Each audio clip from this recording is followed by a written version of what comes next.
अस्सलामु अलैकुम वरहमतुल्लाहि वबरकातुहू नहमदुहु व नसल्ली अला हबीबिल करीम अम्मा बाद फ़अऊज़ु बिल्लाहि मिनश शैतानिर रजीम बिस्मिल्लाहिर रहमानिर रहीम व इज़ा ज़रबतुम फ़िल अर्दि फ़लैसा अलैकुम जुनाहुन अन तक़सूरू मिनस्सलाह सदक़ल्लाहुल अज़ीम सल्लल्लाहु अलैहि नबी व आलिहि सल्लल्लाहु अलैहि वसल्लम सल्लल्लाहु व सल्लम अलैका या रसूलल्लाह सल्लल्लाहु अलैहि वसल्लम।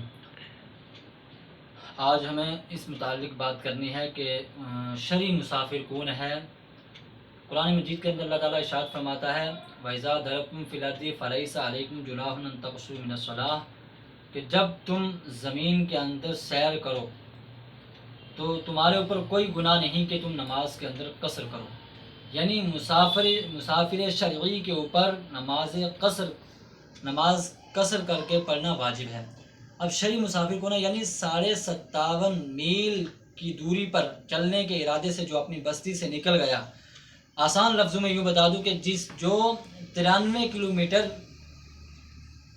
की दूरी के इरादे से अपनी बस्ती से निकल गया, ऐसा शख्स शरई मुसाफिर कहलाता है। अब वो 93 किलोमीटर की दूरी के लिए जब वो अपनी बस्ती से निकल गया तो वो शरई मुसाफिर है। अब उसके ऊपर नमाज का कसर करना वाजिब है। अब कसर नमाज क्या है, यानी 4 रकात वाली नमाज की 2 रकात नमाज पढ़ना उसके लिए वाजिब है।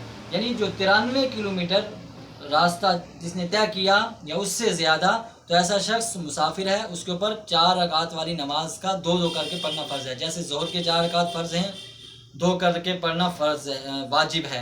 इसी तरीके से असर के 4 रकात फ़र्ज़ हैं, इशा के 4 रकात फ़र्ज़ हैं, इनका 2 करके पढ़ना फ़र्ज़ है।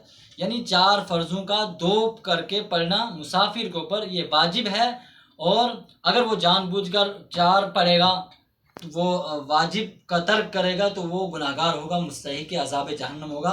लिहाजा सफ़र के अंदर मुसाफिर के ऊपर वाजिब है कि वो नमाज को कसर करके पढ़े, यानी 4 रकात फ़र्ज़ को 2 करके पढ़े। और बाकी उसके पास अगर वक्त है तो वो सुन्नत पूरी अदा करेगा, वक्त नहीं है तो सुन्नतों को छोड़ने की इजाज़त भी है। अब ये याद रखें, जहाँ पर वो गया और वहाँ पर उसके अगर 15 दिन रुकने का इरादा है तो वो मुकीम कहलाएगा। 15 दिन या उससे ज़्यादा, कम से कम 15 दिन रुकने का इरादा होगा जब वो मुकीम कहलाएगा।